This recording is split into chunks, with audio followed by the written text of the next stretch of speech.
Welcome, everybody. Hey guys, it's Rita. This is Amanda, and you're listening to I Don't Know Her, the podcast where we talk about women you've probably never heard of, but you should have. And you will. So, Rita told me a story, and I asked her to share it with you listeners today. So I had an experience last night at work. I had a customer approach me. So I work in a Latin restaurant, and I had a customer approach me. She was with a party of like 6 people, 6 girls. And she said, it's her birthday. And she points to a girl over in the corner. And do you have like a hat? And I was like, we have hats like for sale. And she's like, no, like a sombrero. And I had a coworker standing next to me, and we kind of just stared because we were a little shocked. Like, what? And she's, yeah, sombrero. And my coworker says, well, we're not that place. You know, we're not that kind of place. We're not that kind of place. It's just not something that we do. And she says, oh, well, do you have anything like Mexican-y that we can put on her to, like, you know, we just want to make, it's her birthday. We want her to look silly and we want to laugh. And Mexican-y. And I looked at her and I said, well, I'm Mexican. I can go jump on her face if you want me to. And as soon as that came out of my mouth, I was like, shit, because, you know, it's not, I don't own that business. I represent that business. And I felt like a fear because there could possibly be repercussion on the other side of that. For you and not for them, me and not for her.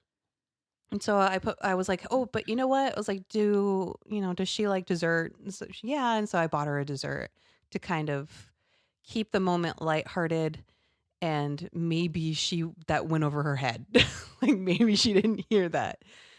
And, but didn't they? Okay, wait, you forgot a part. Oh, what did I forget? When you said that. Oh, that's right. When I said, yeah, I'm Mexican, I can go jump on her face if you want. She says, oh, do you want to come over and sing happy birthday with us? And I was just like, what? I mean, okay, so she told me this story before, right? So obviously I like have an awareness of what this was going to be about, but I still her eyes are like saucers. Shell shocked by it because, one, I can't believe it took. She still didn't quite get the fact that she was being offensive as hell. I can't even fathom like not picking up on that cue. Mm-hmm. And then to have the fucking audacity to be like, didn't they also want a picture with you? No, it was just, do you want to come and sing happy birthday? Oh, okay. Well, at least they didn't go that far, but still, I just like the whole premise behind it, which is that like, it's going to be funny to take this photo of her in a cultural item because it's funny to be Mexican? Is that the goal? Like, if you are wearing that particular attire, does that make you look like a fool? Yeah, does exactly. Does it make you look stupid? It's stupid. It's silly. It's a costume. Yeah. And ladies and gentlemen and everyone in between, we are heading into the Halloween season, and it is our duty to remind you that cultures are not costumes.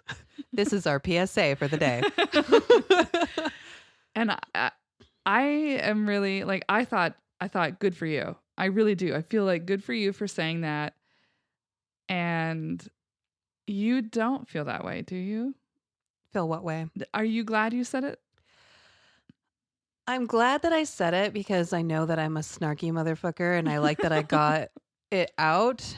But also there's just like, there was that dread of like, there's the lingering like customer service and like servers take so much shit all the time that we do not want to take. That's why most of us are drug addicts, alcoholics.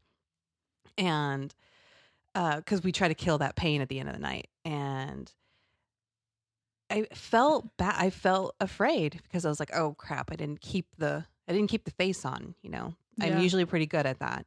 And it fell off for a minute and I was like, oh, and I put it back on, which I hate having to do that. Yeah, you bought her birthday churros out of your own fucking money. Yeah, from guilt. Which, I mean, what is that? Not your problem. But I just think to myself, now that white girl walks away thinking, if I'm a rude asshole that's insensitive and racist, I'll get free food out of it. Yeah. Not your fault, because you are in a position that is impossible. You have to either swallow your pride in your identity and just go along with the flow of these stupid, ignorant white chicks, or potentially face consequences, including discipline at your job. Mm-hmm. That's not a fair situation to be put in. So I'm not criticizing you. I'm pissed that even that happened to you, so that it had to be a choice like that. Yeah. And I think that's partly what makes me feel a little gross, is that, I did remedy this situation in the best way that I thought I could, but I felt like it was something that I probably shouldn't have said, but it was something I should have said. I feel Absolutely. very much on a line right now. And I know, like, if anybody out there is also a server or a bartender and stuff, definitely we do our best. And sometimes people drag that ugliness right in front of you, put it right in your face. Well, and how many times are women in the service industry subjected to sexual harassment, Mm-hmm. and they're supposed to do it because that's how you get tips? Mm-hmm. I mean, it's just gross.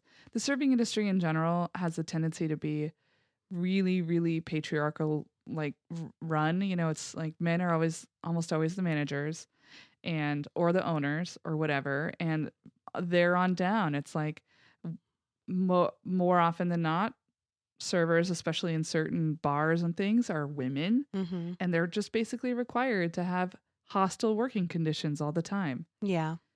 I had a guy one time I was walking past when I was serving drinks, walk past, and he grabbed my arm and kind of didn't pull me, but it stopped my forward motion. So I almost spilled the drink.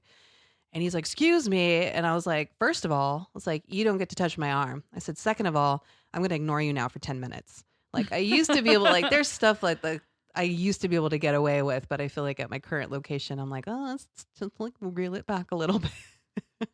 Yeah, and also there's history with that in your current location, with you getting upset about something racist being said, and you face consequences for calling out racism. Yeah, true. And that's upsetting. And it's upsetting that there are people all across this country who have intersecting identities like you do, where you are asked every day to put on a shield of armor so that you can go to work. Mm-hmm. That's unfair and shitty. And I wish it wasn't the case. But also, I loved your clap back. And I want to use it from here on out. It's one thing I can do. I can talk back. Never change. Okay. That's why we're friends. I promise. Okay, so let's talk about today's women. All right. I have a politician. What do you have? I have a researcher. I feel like you might know who she is too. Can you go first then? Dian Fossey. Oh, yes, I do. Okay. Because I feel like... But I don't know enough. I would say I know the name and a couple things. I feel like her work and her image was pretty big when we were younger. Well, and that TV show with Michelle Williams was Fossey and Verdon, which is about Dian Fossey, right? I think so. And she just won Best Actress and gave a really great speech at the Emmys about how women need to get paid more and that women of color get paid even less and so on and so forth. So that was really cool. Right. All right. Tell me about Dian Fossey. So Dian Fossey is an American conservationist and primatologist. Are we talking about the same person? I don't know. I have no idea. Wait, a primatologist? Oh, no. I do know who this is. It's not the other one, I don't think. I never watched Fossey and Verdon, but I'm fairly sure it's not about that. Okay. It doesn't have to do with gorillas, does it? Because this No, is what but she does. Yes, I do remember her and her work with gorillas. Because isn't the movie starring Susan Sarandon? Yeah. Sigourney Weaver. Sigourney Weaver, yes. Which is my ultimate. Oh. Yeah. Yes. Then I do know whatever was in that movie. That's the extent of what I know. So also, that movie was the extent of what I knew. And there's this weird little Roku channel called Tubi. Yes, I watched And The it's Visitor on on it. Tubi. Yeah. So I was like, I remember this movie. And so I thought, I wonder what her life was like. So All right, dive in. her mother was a model and her father was an insurance agent. Her family was really well off. No one was struggling, but her father struggled severely with alcoholism. Oh, So when she was 6, her parents divorced. Her father tried to keep full contact with her, but her mother actually wouldn't allow it. And at first I thought that was like slightly abrasive, but I thought maybe mom was just protecting her yeah, maybe from he was inappropriate or something. maybe he was just not stable, Yeah. And her father eventually just stopped trying to be a part of her life and they lost contact. Her mother remarried a really wealthy businessman. And she said her stepfather never treated her well. He never treated her like his own child. He actually like emotionally closed her off, and at times like he wouldn't even allow her to eat dinner with them at the table. Oh, Yeah, like a little that's abusive, like emotional yeah, abuse. emotionally Yeah. abusive. So Diane admitted that with no one else, she turned to animals to escape, which I've done before too. Yes, me too. She began riding horses at the St. Francis Riding Academy, and by her graduation, she was an established equestrian. I always wanted to be an equestrian. I love those boots. Not me. I have a healthy fear of horses. Horses are amazing.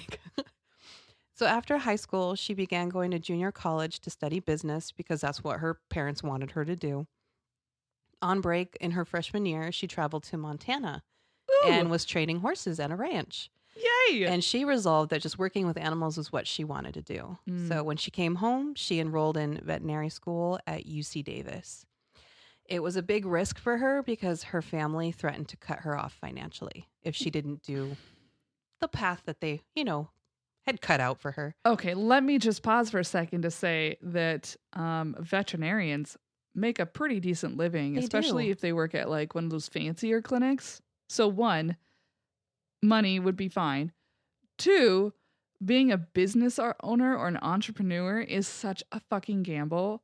Like, we know personally Mm-hmm. what it's like to watch your savings and your life just drift on down the river towards somebody else's life.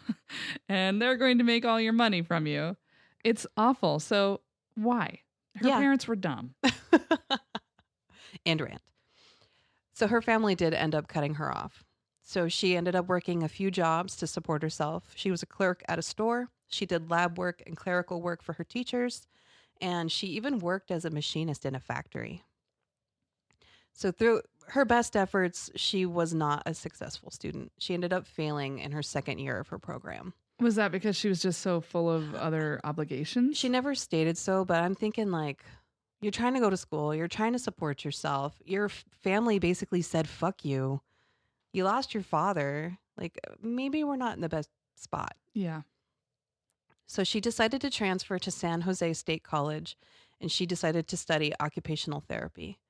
She received her bachelor's degree in 1954 and her work took her to, I love this, Louisville, Kentucky. It's one of my favorite words to say, where she worked with physically disabled children at Kosare Crippled Children's Hospital. She was like, she said she was fairly like reserved and she liked working with children because she was able to kind of gain their trust. She was able to help them physically, but it was also very kind of a quiet and calm. Like she got to take care of somebody, I think maybe in a way that she wasn't taking care of herself. Yeah. And often when I used to work with sort of disabled adults and stuff, it was also, you kind of got into your own world with them. Because you had to really like slow down and listen and be able to like figure out, okay, if I say it in the way I would normally say this thing, this person's not going to understand me. So how do I rephrase this so that it's accessible? Mm-hmm. And that kind of internal work, always doing that, is really also healthy for your own like introspection on who you are and how you engage with the world. That's interesting. So when she was there, she met a coworker named Mary Henry. They became friends, and her husband even let Diane move in with them at their family farm just outside of Louisville. There, she was able to tend and work with animals again. The Henrys at that time were planning a trip to Africa. And after they returned, she heard their stories, she saw their pictures, and she just felt like this is somewhere that I want to travel to and go visit. She didn't have very much money, so she took all of her life savings and she went on a 7-week visit to Nairobi, Kenya. While in Nairobi, Diane was guided by a man named John Alexander. He introduced her to a paleontologist named Louis Leakey and to wildlife photographers Alan and Joanne Root, who at this time were studying the mountain gorillas. So while staying in a small camp behind Alan and Joanne, she had a personal encounter with a few of the mountain gorillas, and she said she was completely enamored. Yeah. She described like looking in their eyes and how she felt like people were looking back at her. So this is an excerpt from her experience. So it was their individuality combined with the shyness of their behavior that remained the most captivating impression of this first encounter with the greatest of the great apes. I left them with reluctance, but with never a doubt that I would somehow return to learn more about the gorillas of the Misted Mountains. So she had she almost compared it to like a religious experience of seeing these gorillas and these like amazing, massive creatures. It sounded profound. Like it really impacted her. So when she returned home, she published 3 articles in the Courier newspaper detailing her visit to Africa. She ended up meeting up with Louis Leakey again at a lecture he was giving in Louisville. She showed him her articles, her ability to do research and to take notes, and he ended up inviting her on a long-term study of the endangered gorillas of the Rwandan mountain forest. That's awesome. Yeah, he was like, "Oh, I need somebody to kind of I need somebody to do this work. Yeah. So he would be able to take her on a research grant. She accepts the offer, but it takes 8 months to get the funding. She's got to get a visa. Yep. She's got to get shots. She's got to get gear. He also requires her to get an appendectomy. Yeah, because like if they're in the remote mountains, but what? Like why? Well, if she ended up having appendicitis, it can kill you. And if you don't have access to medical care, it will kill you. Yeah. And there's no one like to perform surgeries out there in the jungle or anything like that. Yeah. And I imagine that it would have been difficult to get out. If they were so far remote, it would have been difficult to get out and go into like an actual city to be able to get the proper medical care. So and, she has this surgery. And back then they used to saw you in half, like to get your appendix out, right? So it's not like how they do it today. It opened your entire side. Oh my God. So she said when she woke up from the surgery, these gorillas better be worth it. So she gets her gear, she gets her stuff, she has her surgery. She also studies a little bit of Swahili and primatology. When she arrives in 1966, she begins by learning basic gorilla tracking techniques and was able to meet Jane Goodall at her research center. And we all know who Jane Goodall is. Yeah. Jane taught her some observation techniques and research methods that she did with her chimpanzees. Diane was able to identify 3 distinct mountain gorilla groups in this area, and she started mimicking their behavior. There's like a native celery that they'd like to chew on. So she would like crawl on her knuckles and she'd chomp on the celery and she would grunt like them and act like them. And so they're kind of like, oh, she's kind of cool. And they would get like closer and closer. It's a strange looking gorilla. So she was able to get them to trust her. And she said it was almost like until like how she gained the children's trust when she worked as an occupational therapist. So Nat Geo photographer Bob Campbell recorded the first pictures of mountain gorillas in the wild touching a human, and it was touching Diane. That's kind of cool. It was very cool. That one we're definitely going to put on the Insta, right? Yes. Okay. So while they're doing their research, their group is amidst a crazy, terrible civil war that's going on in the Congo. She ends up getting captured. She said that she just uses the word abused. She was abused. She was threatened with death. She was able to escape to Rwanda only by bribing them.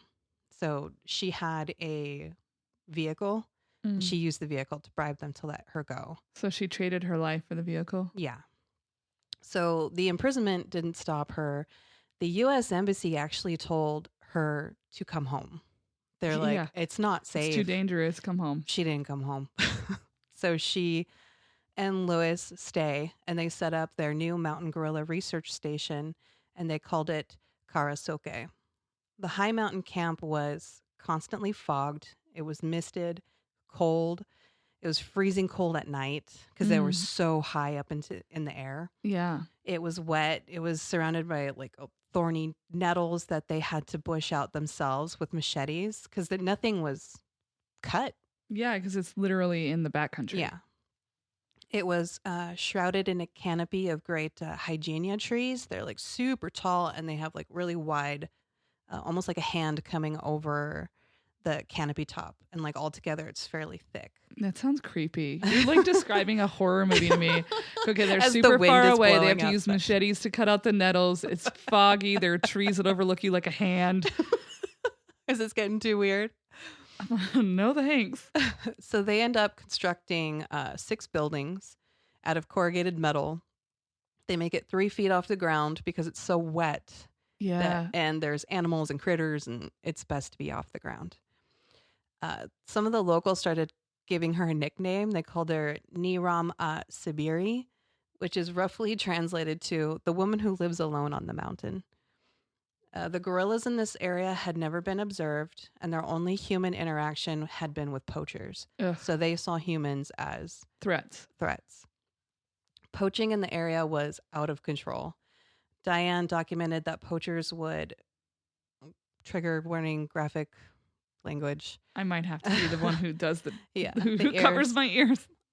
They would sever the heads and the hands of the gorillas. I know. I For- hate that so much. Brutal, totally fucking cruel. Yeah.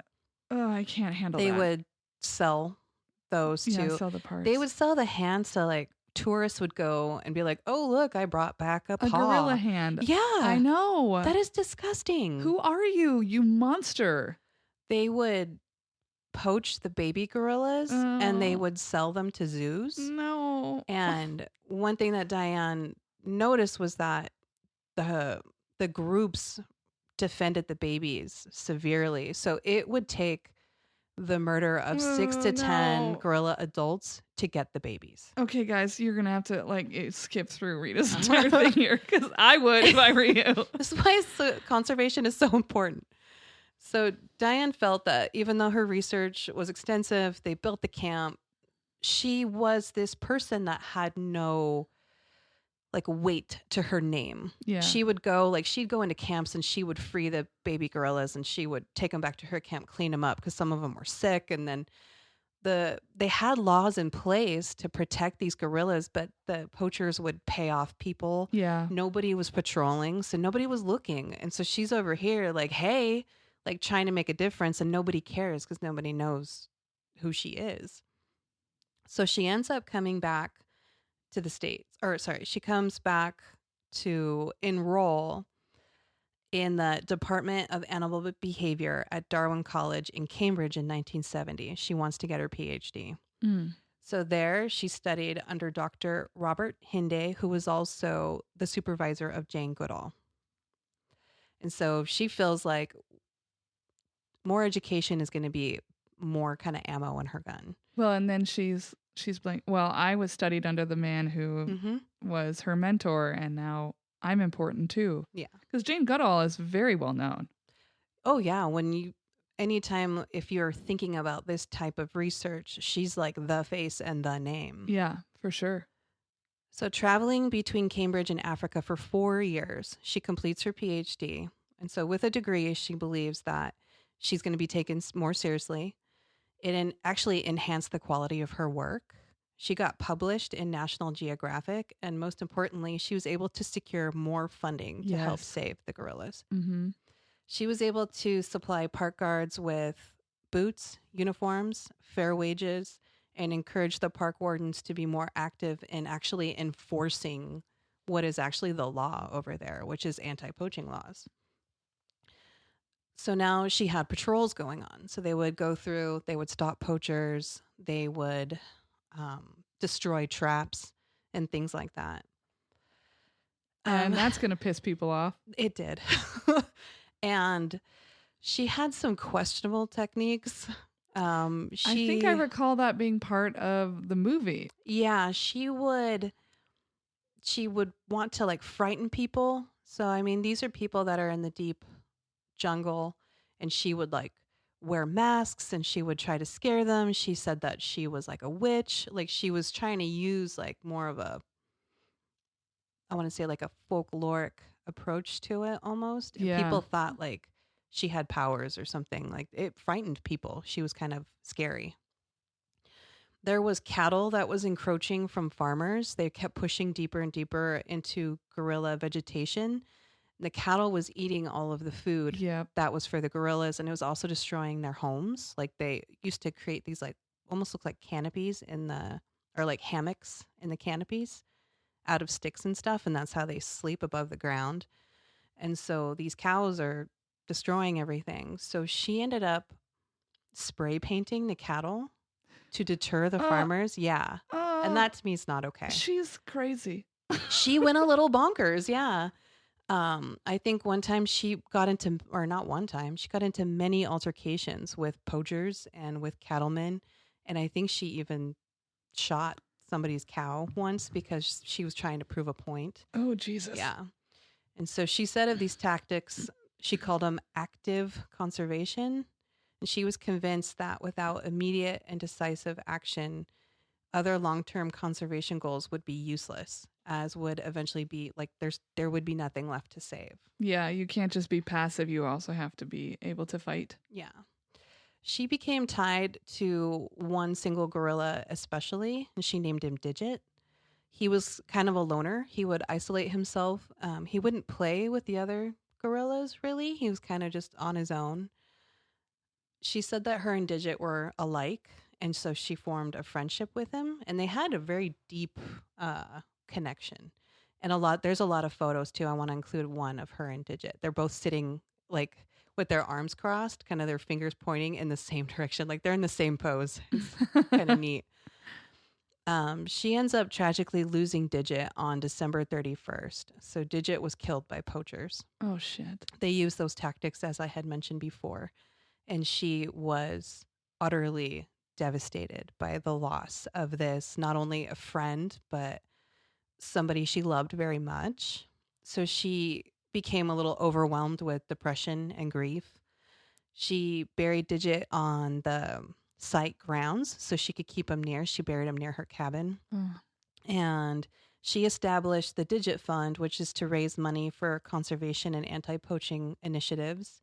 And the Digit Fund would later be renamed the Dian Fossey Gorilla Fund International. So after the loss of Digit, she is being aggressive. She's having these mood swings where one minute she's depressed and the next minute she's screaming. She's having these crazy just shifts in emotion. So in 1980, she decides to move to New York. She pulls herself out for a little bit. Which is probably for the best. It sounds like it was really getting to her. Yes. She was so invested, and so she's spending years with these gorillas, and to see some of them die, some of them murdered, she's just... Well, and that amount of human isolation, I just want to say, I know there were other researchers up there, but it sounded like she had always been kind of a bit of a loner, and she's probably spending more time with the gorillas than with the humans who were there. Yeah. And probably, that really fucks with your brain when you're not having human to human contact. Gorillas are not humans. They are intelligent beings and creatures, but you can't have complicated analytical conversations with a gorilla. You just can't. And they're not replacement relationships either. No, they're not. And if you do make them people who have replacement relationships with animals in general, where they think their dog is their child for real, not like I loved my dog. Everybody around me knows that I am still grieving the loss of my dog. But I fundamentally understand that he was a dog and that, he wasn't an actual human child. That he was a dog, yeah. I understand the emotional connection, though. Yeah. Oh, for sure. I get why she would be very, very, very connected to them, but it's important to have the ability to step back. It was borderlining some insanity. Yeah, maybe you're losing your mind a little. Yeah. So she ends up going to Ithaca, New York, as a visiting associate professor at Cornell University. She used this time to work on her manuscript for the book Gorillas in the Mist, which is the movie that we were talking about with Sigourney Weaver. Her book was published in 1983, and it accounts for all the years that she spent in the rainforest and her interactions with the mountain gorillas. And one thing she did fantastically is she took extensive notes. She did daily journals, and so all of her stuff is tangible, like it's still there, and all the information that she gathered is still usable today, which is great. Yeah. It had, the book too highlighted the need for conservation efforts, Yeah, like more regulation. And yeah, she really used herself, and especially like her relationship with Digit, as a platform to bring more attention to the problem and how severe it was. Because I think she documented that when she started counting, it took her about a year or two. There was only 280 gorillas that she could account for. That was the number. Oh. So that's like brinking extinction. Yeah. Yeah. So Diane ends up going back to Rwanda in 1985. And a few weeks before her 54th birthday, she was murdered. She was in her hut alone. Her body was found in her cabin. She had been, should I describe? Some of it, maybe. Trigger warning? Severe blunt force trauma. Okay. Yeah. And they found her on the floor. She had bled out. There was a sign of forced entry on her door, and there were footsteps that they saw, but the murderer was never found. Of course not. A lot of it was blamed, or a lot of the accusations were blamed on the poachers because she was stirring up the pot, but it also, I mean, she was spray painting people's cattle. She was being scary. She was being pushy. She was rattling the cages, and some people don't like that. Wasn't she also accused later on of being like really dismissive of local, like tribal people who were like of their practices and of their intelligence? Wasn't there some controversy about that? Not that I saw, but if there is, then I didn't find it. Yeah, I thought that she had rubbed people the wrong way in general. That was like the thing. This white chick is coming in and telling us how to run our forest type shit. Exactly. I think she just saw what her end goal was, and she was going to stomp over anybody to get it done. Mm-hmm. So there was no signs of robbery or anything like that, and so they never found who murdered her. Ugh. So after her death, the Karasok Research Center is still operating and is continuing the daily gorilla monitoring and protection that she started. So if she hadn't started her efforts, the gorillas would be gone by now. And honestly, you know what that poacher did, whoever killed her or the group of people? They made her a martyr for the cause. Yeah. And it really galvanized people to support this. I remember my mom being so moved by the movie that she donated money to that fund. Oh, really? Oh, for sure. Oh my gosh. My mom is like, when I mention people who replace children with animals, that's my mother. So did mine. I have PTSD about it. It's no big deal. So like, I'm a little torn on this because she's coming in. She's in someone else's country, but we still have the gorillas today because of it. Yeah. And the poaching has gone down, and drawing attention to travelers who want to just stomp through other people's territory and ruin an ecosystem, or bring disease or something like that. She's like, hey, no, you guys got to get out, and let's preserve this for these animals. And so I really applaud her for that, but she went a little But her techniques maybe a little over the top. Oh, I think that was some mumblecore you just got going on there. Oh, yes. So I got my information from gorillafund.org, a little bit from Wikipedia, biography.com, and there is an amazing article from Vanity Fair. It's called Fatal Obsession. Oh. Yeah, which I think it kind of hits the nail on the head with Yeah, that that's title. a great title. Yeah. Well, nice job. I did know about Dian Fossey, but I didn't know that she hadn't originally been like this sophisticated, highly qualified researcher when she showed up. I didn't know that she was just like some chick who liked a lecture a guy gave. Like, that's pretty cool. I Right didn't on. know. Who do you have? I have Patsy Mink. I don't know her. She is the first Asian American woman and the first woman of color, period, ever elected to Congress. Ooh, Yeah. Are you ready? ready. Okay, so Patsy Matsu Takemoto was born on December 6th, 1927 Thanks. in Paia, Hawaii Territory. This was before Hawaii was a state. Mm-hmm. Just decades earlier, her grandparents had been recruited from Japan to work in the sugarcane fields in the territory of Hawaii. So we've got a connection to your princess. Oh, Her grandparents were of humble means. They were sugarcane plantation workers, and they lived in a shack on a creek in Hawaii. They had 11 children. dear God. I know. One of those 11 children was Patsy's father. His name was Sumatsu Takemoto. Sumatsu was determined to make a better life for himself and his future family, so he went to college, and he became the first Japanese American to graduate from the University of Hawaii Oh, that's really in cool. 1922. Her father worked as a civil engineer, the only Japanese American to do so for several years. Okay, civil engineering is like city planning? Yeah. Okay. Over and over, he was passed over for promotions in favor of his white colleagues. And he had married a woman named Mitama Tateyama, and she was a homemaker, and that ended up being Patsy's mom. And together they had 2 children, Patsy and I believe a son.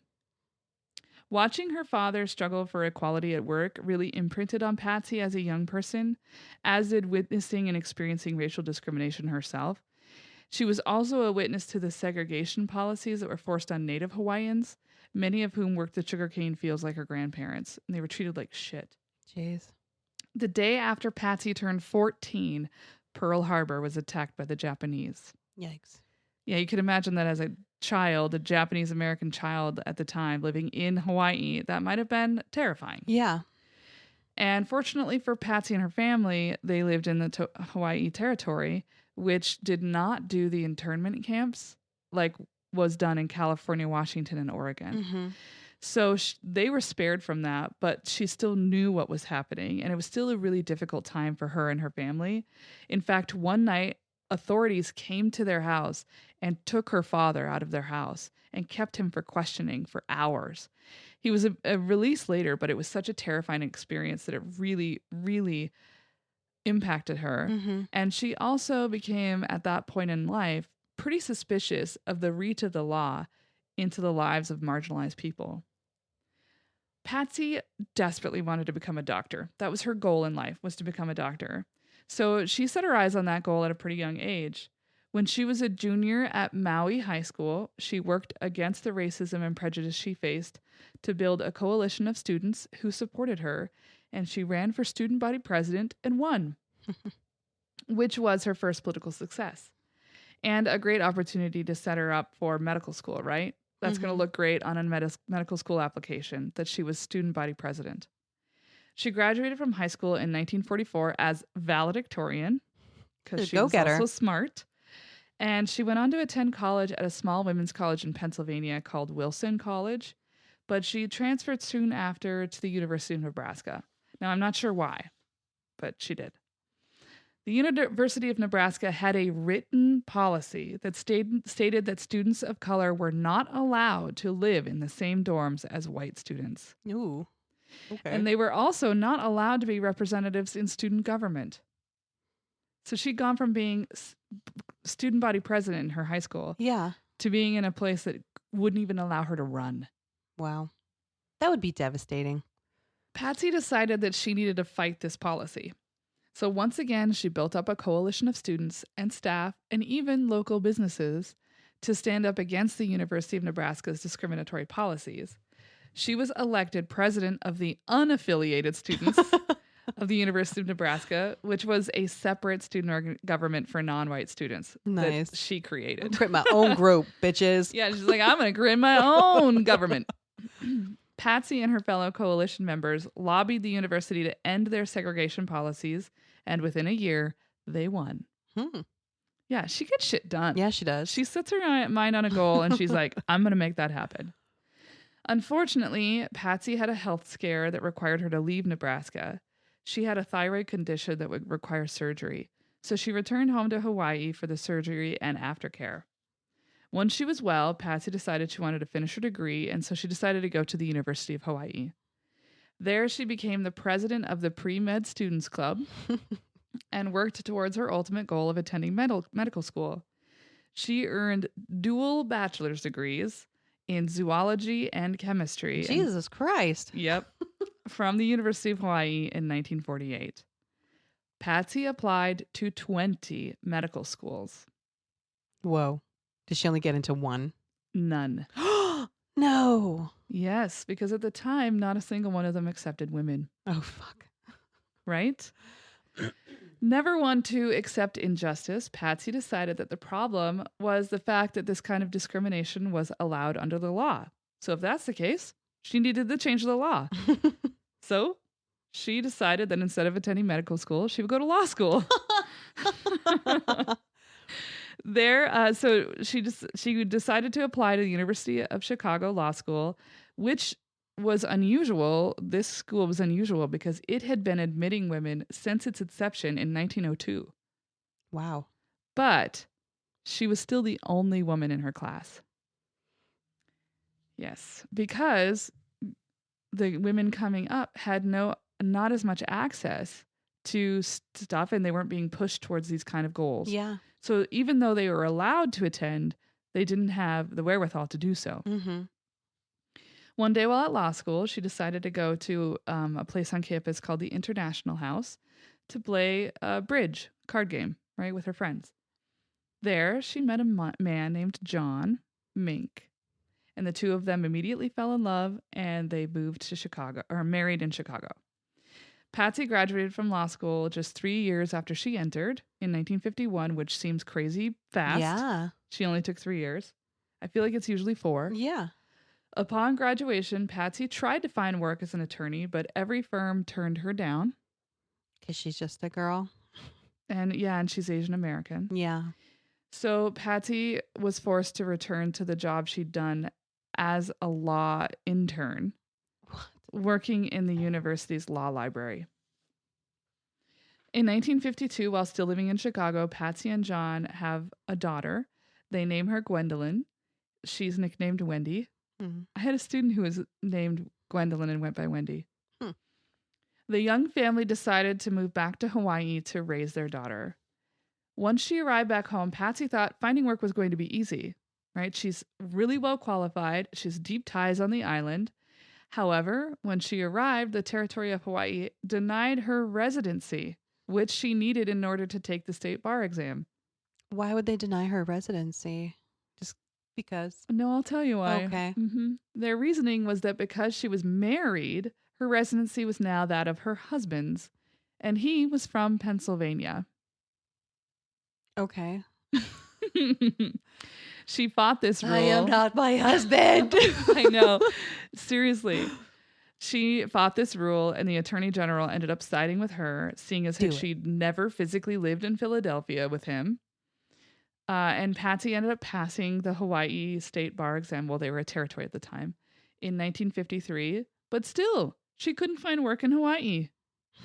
All of the big firms she applied to cited her interracial marriage as the reason why they wouldn't hire her. Why? What the fuck? Why? What is that going to do? Maybe they thought it looked bad. I don't know, but it was fucking stupid. That is so against the law. Well, it is now, but it wasn't then. Shit. Never one to quit, Patsy decided to start her own goddamn firm. Burn it to the ground.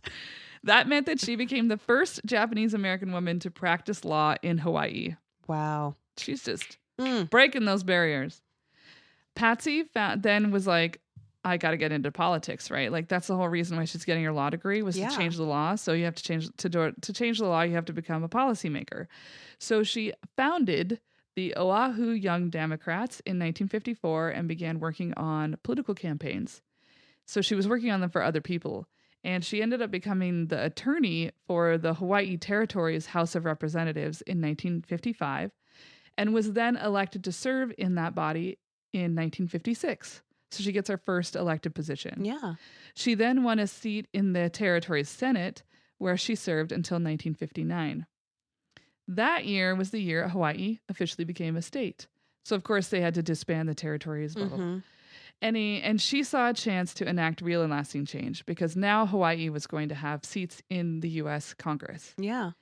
So she campaigned to be a U.S. Congresswoman. Unfortunately, her first attempt was unsuccessful. Mm. She remained undaunted, however, because she's Patsy Mink and she's not standing for it. Yep. In 1962, she campaigned for and won a seat in the Hawaii State Senate, where she chaired the Education Committee. So she was like, okay, I can't go all the way to Washington. I'll start here.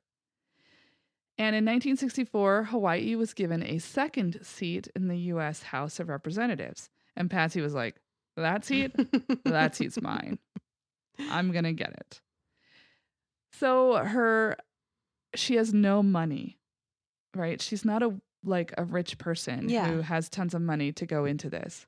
So with the help of her husband, who she hired, and I'm using that term loosely because he volunteered to be her campaign manager. She made him do it. And many, many unpaid volunteers, they worked tirelessly to get her elected to this second seat. Nice. Now, one of the reasons why they didn't have any money is because the Democratic Party leadership did not support her candidacy. They wanted this other dude. And they were like, no, we're not going to support you. So that meant that all of her campaign money had to come from small individual contributions. And that is who made her successful. Wow. She had all of these tiny little donations instead of the party backing. Yeah. And with the odds stacked against her, she won the primary by the skin of her teeth and then became the winner of the seat. With this win, Patsy went on to become the first Asian American woman and first woman of color ever elected to serve in Congress. That's amazing. She served 6 consecutive terms in Congress. Whoa. Where she fought against gender and racial discrimination and rose to become a powerful and highly respected congressperson. During her time in Congress, she introduced or sponsored the first child care bill, the first laws establishing bilingual education, the first laws establishing student loans, special education, and Head Start. Oh. She also pushed for a national daycare system to support low-income families, but that was defeated. As we know, because otherwise we'd have that. Yeah, we'd have that. Yeah. That'd be kind of nice. Wouldn't it? She fought tirelessly on behalf of Asian Americans and Asian Pacific Americans and the Pacific coastal regions. So that includes like our territories like the Marshall Islands and Tinian and places like that. And she worked with her fellow Asian Hawaiian representative Spark Matsunaga to educate the public on the internment of Japanese Americans during World War II, which had been kind of brushed under the rug. Patsy served during the Johnson presidency, and the Johnson presidency was considered the time of like the great legislation, like the Civil Rights and the Voting Rights Act and all kinds of stuff like that. So she supported the civil rights legislation and got to vote for that. Ooh. So all of that stuff that broke down segregation and that she had personally experienced, she got to vote against it. Wow. Like vote for the change. How good would that feel? Wouldn't it? To be like, I get to vote on something that will change my life and my child's life. But she didn't support everything the Johnson administration did. She was wholeheartedly against the Vietnam War, and she vocally and vehemently opposed it, even trying to end the war by co-sponsoring a resolution that called for the immediate termination of military activity in Vietnam, despite the fact that almost all of her Hawaiian constituency depended on the military, right? Because it's a huge base. Yeah. One of her, which means that she was really going against her voters too. Like she could have lost her seat by doing that. One of her most lasting and important achievements was the Women's Educational Equity Act, which passed in 1974. It provided $30 million a year to promote gender equity in schools, increased job opportunities for women, and called for the end of sexist stereotypes in textbooks and curricula. Wow. She's amazing, right? However, she is best known for her work with Edith Green of Oregon and Senator Birch Bayh of Indiana. The three of them wrote, sponsored, and campaigned for the Title IX Amendment of the Higher Education Act in 1972. Wow. Which would bar discrimination against girls and women in any institutions that received federal funds and demanded that schools give athletic opportunities to girls and women. Nice. Without her, All it kinds of wouldn't things exist. that we benefit from. It's wonderful. At the time, it was a fairly non-controversial amendment, and it passed easily. But then it took effect. Yeah. And people were fucking pissed. Because they felt like what was happening is now all of this money that went to schools for sports, now it had to be split in half, which meant that the funding for boys and men's sports was cut in half. And that was not going to fly. So there were these groups and schools and coaches and things that were lobbying Congress to change that and amend it. And just as it was about to be voted on, it's like this is a heated fight, and Patsy's like we can't lose this. So just as it's about to be voted on, literally on the floor, Patsy gets a terrible call.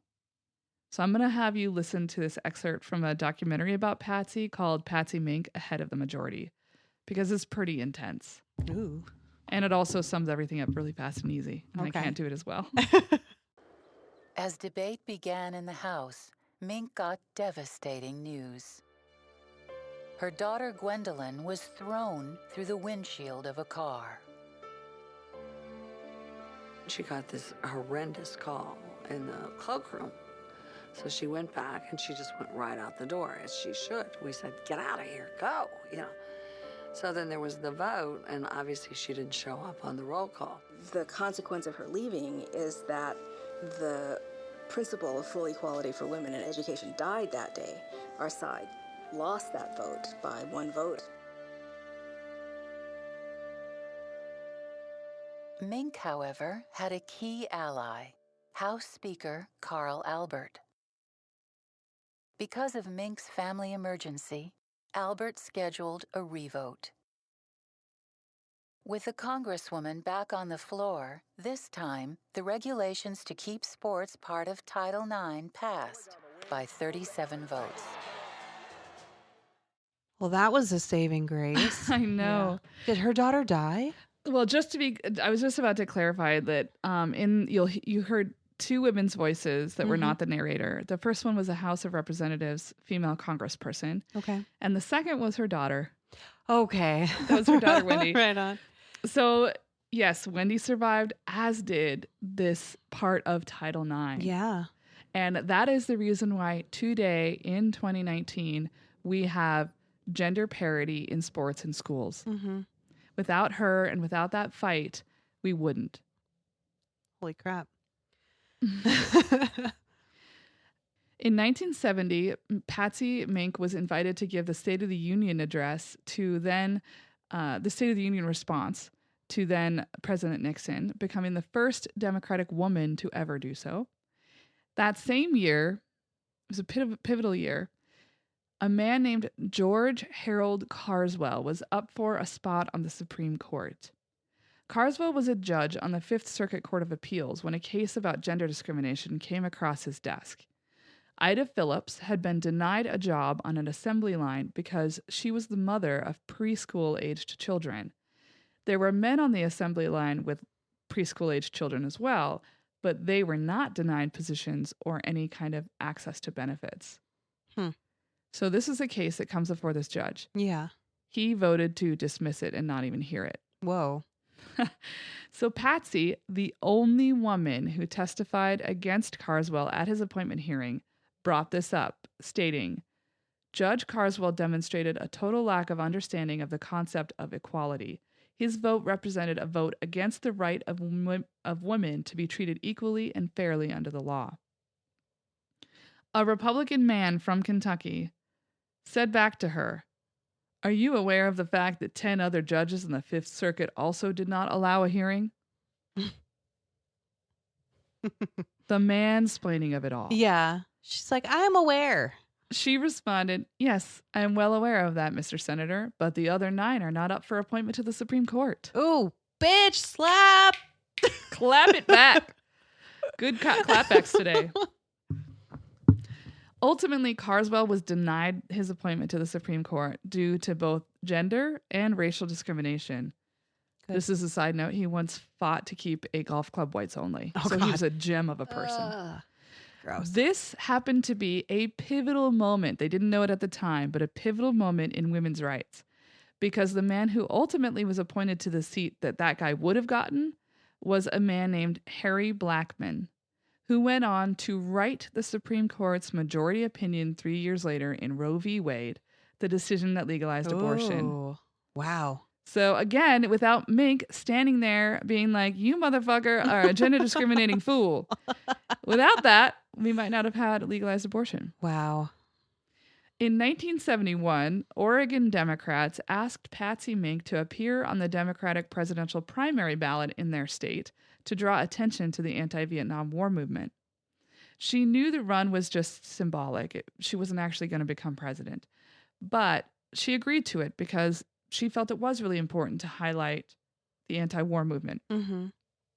She also appeared on ballots in Wisconsin and Maryland, and this made her the first Asian American woman to run for president. Whoa. Again, had you heard of her before? No. I am so shocked I didn't know of her. No, I'd just seen her picture. I don't even know her face. I've known about Title IX my whole fucking life. I know don't Title IX too. I don't know how I didn't know about her.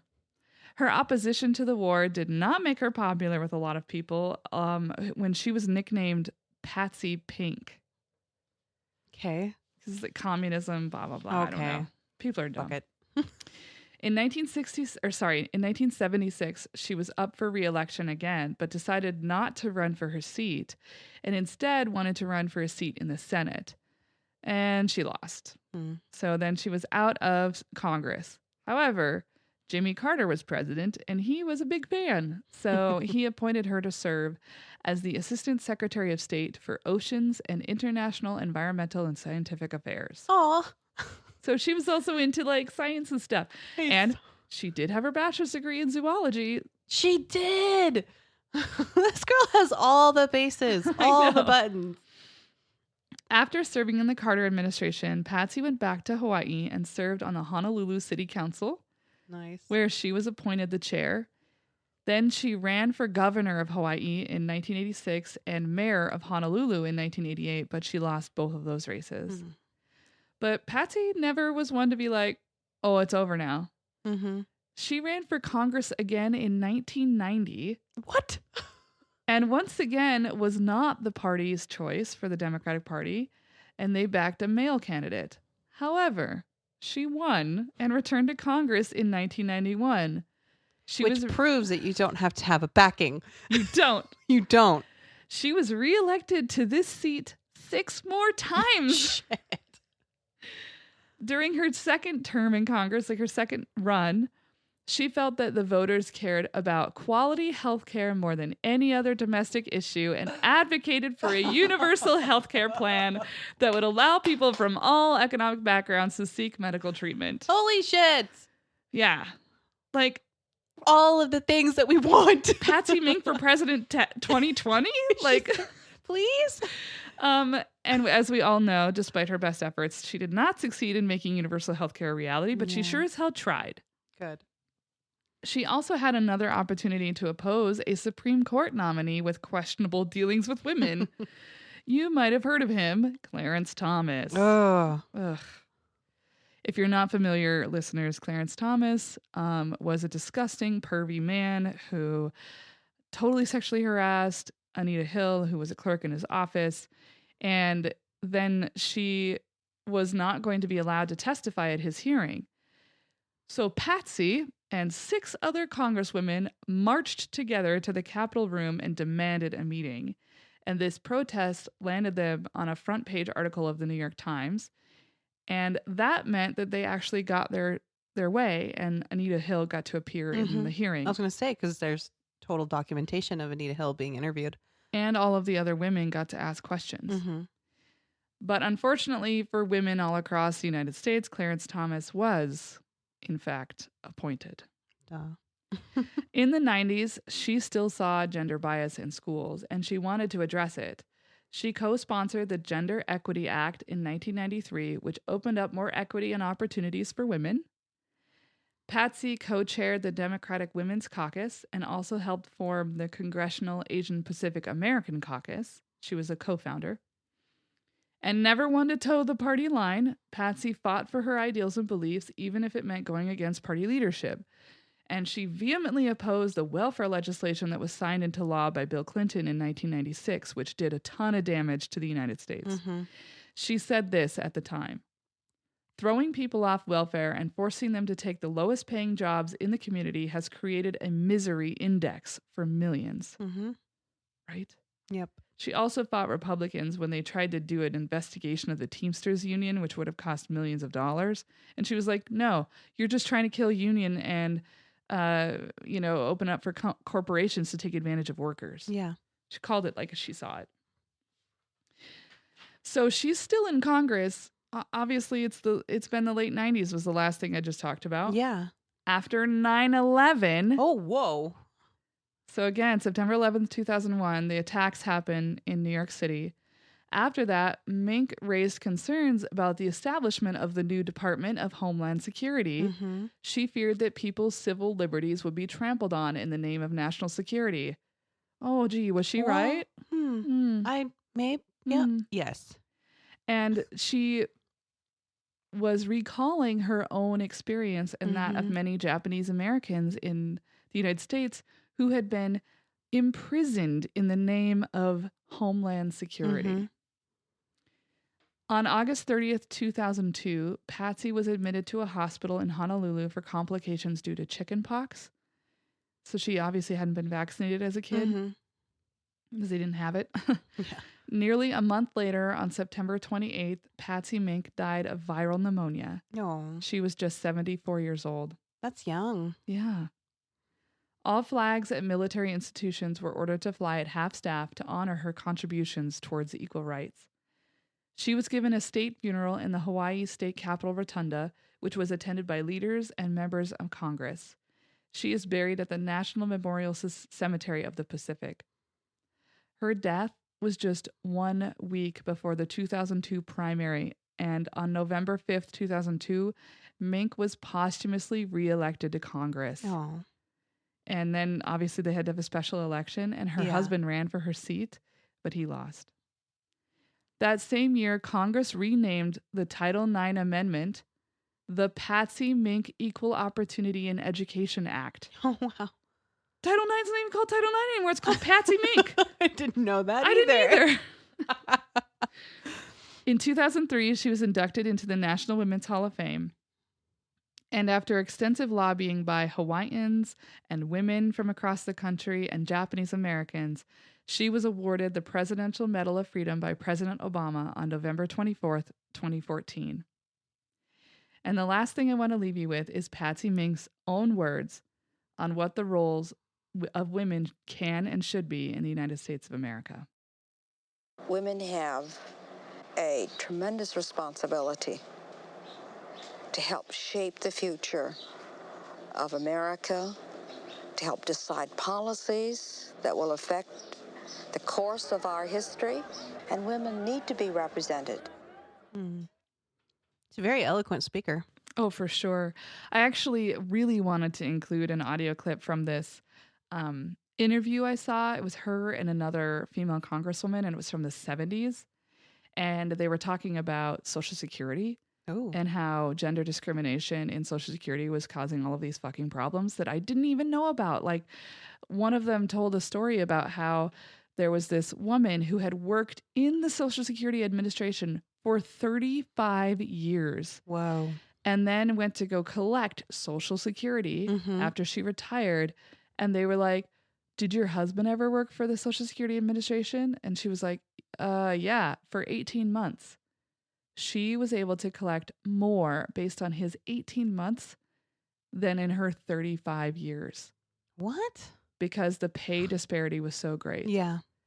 And Patsy ended up even talking about how in order to try to get her male colleagues to vote for this, she was like trying to spin it. And she was like, if your wife ever died and you wanted to collect her Social Security, it wouldn't make it, you wouldn't have any money to pull because that's how big of a gap there is. And they were like, why would I need to pull her money? I've got my own.